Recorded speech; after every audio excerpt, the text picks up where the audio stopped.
Well, the time may never be better for those looking to purchase a home, apparently. Mortgage rates falling to the lowest level since the beginning of the year. Consumer credit companies are making it easier to qualify for a loan.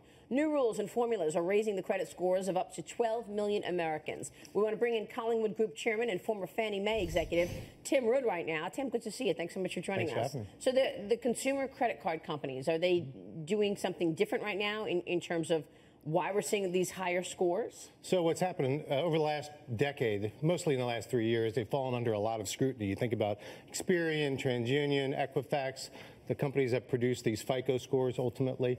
The scrutiny has been look, you guys have not been very responsive to consumer demands, that these reports are inaccurate, and these inaccuracies are hard to correct, and therefore people have suffered. So the first installment of the changes essentially have been look, let's suppress some of these things, civil judgments, tax liens, and things like that the borrower had or the customer had no idea that were even there, and quite frankly, the documentation doesn't support it. That's only step one. The bigger step is the fact is that the government, all the housing agencies that are using these FICO scores as some proxy for creditworthiness and capacity, these things are so outdated. It's kind of like the government is using, Atari consoles when the new generation millennials are using Pokemon Go and Instagram and things like that. So there's 50 million of these people that are unscorable and that are completely invisible to the system. That's going to be the bigger issue that needs to be addressed. That is a big issue. How would you characterize the business right now in terms of buying a home? Is it a buyer's market? It's definitely, look. Even though prices are way up there.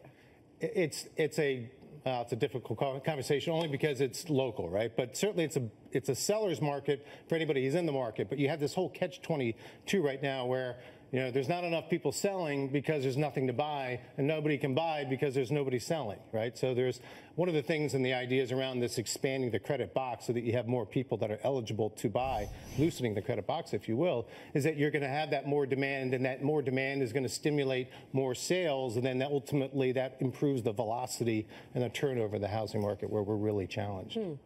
Does that mean what's going to happen to costs of houses if we get more going on? And as rates are rising, does that mean that home prices are going to come down so people will afford less? Sooner or later, something's got to give, right? I mean, because right now you have home price appreciation that's outstripping income. So that only works as long as rates keep going down and keep making properties. Growth. Right, yeah. So you have wage growth that's around 2% if you're being generous, and you have home price appreciation at 6% a year.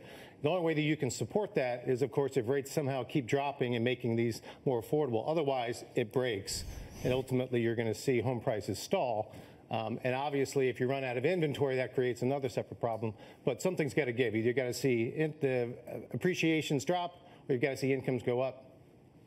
You're starting to see that in San Francisco, actually. Oh, for sure, yeah. Finally, where the market just gave way because the homes there were so unaffordable. Yeah, there's a lot of markets like that. Yeah. What do you want to see at Fannie Mae? I mean, we're hearing from Steven Mnuchin, Treasury Secretary, that this is one of his priorities, whether it be privatizing Fannie Mae and Freddie Mac or doing something to get those mortgages out of that control and more into the private sector. How do you do that easily? You worked at Fannie Mae for how long?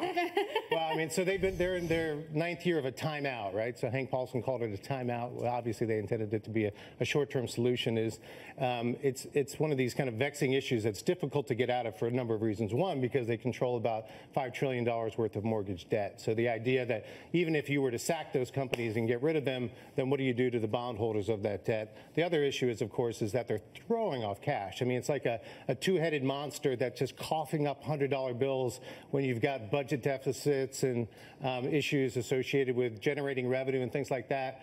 I mean, they've thrown off $80 billion in excess on top of what they've already borrowed from the government, yet they still owe the $187 billion. So on some level, it's a little bit of a solution looking for a problem, because markets are well served. It's their job to be in every market every day and providing liquidity. Why change it?